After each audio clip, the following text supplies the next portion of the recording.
Sa modernong Kamaynilaan, may mga nakatindig pa ring bakas ng nakaraan. Ang Intramuros o Walled City, sinilangan ng impluwensya ng Espanya sa Maynila. Narito ang Fort Santiago, kung saan ipiniit si Dr. Jose Rizal. Di may tatanggi ang kakaibang hatak nito sa mga dayo at sa mga nais itong tuklasin sa bagong perspektibo, gaya ng mga content creator.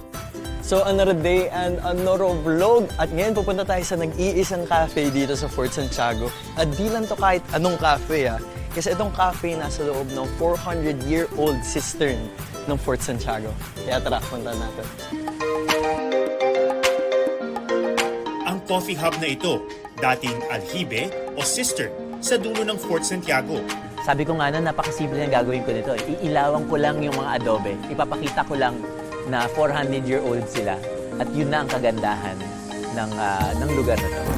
Noong panahon ng Kastila, imbakan ito ng malinis na tubig para sa mga sundalo at residente. Ngayon, balot na ito ng simoy ng kape. Mula sa mga coffee bean na itinanim sa Luzon, Visayas at Mindanao, ang high nilang kape at tsaa, binigyan ng bagong timpla. Taho-inspired coffee, iced tea na may mangga at sampalok, at black gulaman, Americano. Maaari naming i-reintroduce ang Fort Santiago at ang kwento, laman ng Fort Santiago habang nagkakape ka, which is a unique way of sharing history again or education. Malapit sa Intramuros ang isa pang makasaysayang gusali, ang Kongreso noong panahon ng Amerikano at Bagong Republika, ngayon bahagi ng Pambansang Museo, tahanan ng mga obra ng mga pintor at eskultor at ng isa pang sangay ng coffee shop. Napaka-importante sa amin yung lugar kung saan kami mag-exist. So, kami ay nasa Rizal Park sa National Museum, kung saan maaari naming ituloy pa ang maraming kwento at panlasang Pilipino through coffee.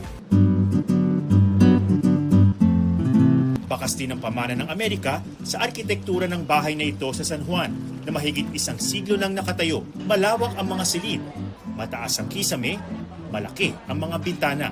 Nagbago ang silbi nito sa pagdaan ng mga taon. Opisina, talyer, garahe, pati spa.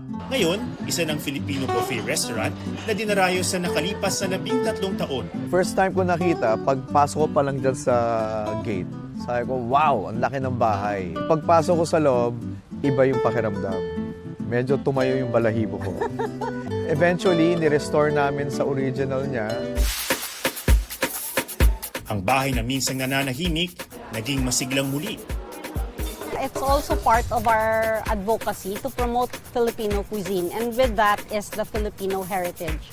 Part yun ng culture natin, yung gathering, family. Ang mga luto rito, nakabubusog ng tiyan. Mata naman ang nabubusog sa angking ganda ng tahanan. 10 out of 10. Busog na ako.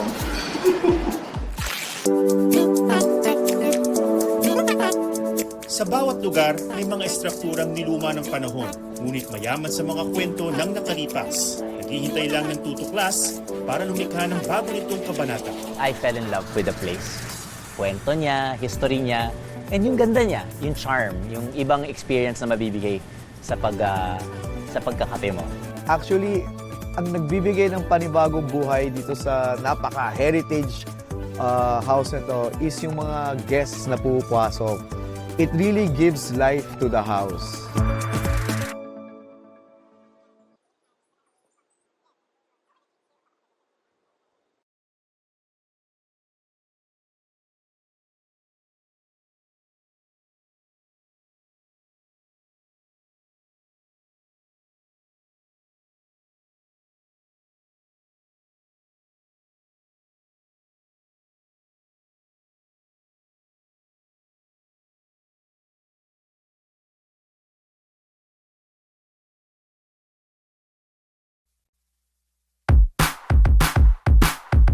Sa modernong Kamaynilaan, may mga nakatindig pa ring bakas ng nakaraan. Ang Intramuros o Walled City, sinilangan ng impluwensya ng Espanya sa Maynila. Narito ang Fort Santiago, kung saan ipiniit si Dr. Jose Rizal. Di may tatanggi ang kakaibang hatak nito sa mga dayo at sa mga nais itong tuklasin sa bagong perspektibo, gaya ng mga content creator. So another day and another vlog. At ngayon pupunta tayo sa nag-iisang cafe dito sa Fort Santiago. At di lang to kahit anong cafe Kasi itong cafe nasa loob ng 400-year-old cistern ng Fort Santiago. Kaya tara, punta natin. Ang coffee hub na ito, dating alhibe o cistern sa dulo ng Fort Santiago. Sabi ko nga na napakasimple na gagawin ko nito. Iilawan ko lang yung mga adobe. Ipapakita ko lang na 400-year-old sila. At yun na ang kagandahan ng lugar na to. Noong panahon ng Kastila, imbakan ito ng malinis na tubig para sa mga sundalo at residente. Ngayon, balot na ito ng simoy ng kape. Malapit sa Intramuros ang isa pang makasaysayang gusali. Ang Kongreso noong panahon ng Amerikano at Bagong Republika ngayon ay bahagi ng Pambansang Museo, tahanan ng mga obra ng mga pintor at eskultor at ng isa pang sangay ng coffee shop. Kung saan Bakas din ng pamana ng Amerika sa arkitektura ng bahay na ito sa San Juan na mahigit isang siglo nang nakatayo. Ngayon, isa ng Filipino buffet restaurant. First time ko nakita, pagpasok ko pa lang dyan sa gate, sabi ko, wow, ang laki ng bahay. Pagpasok ko sa loob, iba yung pakiramdam. Medyo tumayo yung balahibo ko. Eventually, ni-restore namin sa original niya.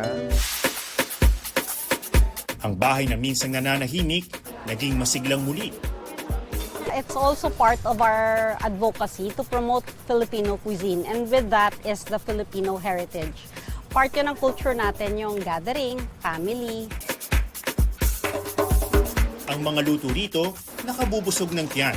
Mata naman ang nabubusog sa angking ganda ng tahanan. Yan ako. Busog na ako.